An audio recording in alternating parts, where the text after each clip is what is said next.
الطفل في الوقت ده محتاج، هو طفل عايز يجري يعيش حياته اجتماعيه، رياضه، يمارس رياضه، وهيتعامل ازاي مع الحاجات دي كلها وهو في مسامير في ظهره؟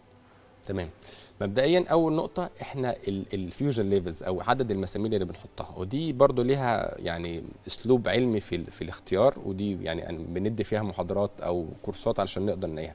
فاحنا دايما بننقي اقل قدر من الفقرات اللي هنقدر نثبتها علشان نقدر نصلح الاعوجاج من غير ما ناثر على الحركه بتاعه الطفل.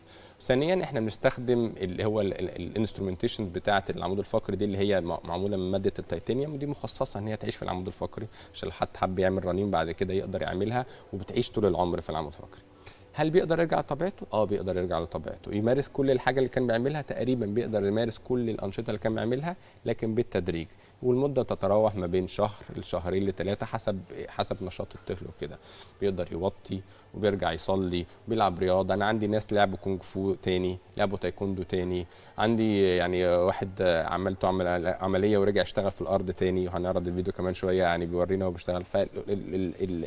لا احنا الحمد لله بالانسترومنتيشنز اللي موجوده دلوقتي، وبان احنا نقلل الجزء اللي هنعمل له التثبيت، بنقدر نوصل ان هم نمارس الحياه بصوره طبيعيه بدون مشاكل الحمد لله.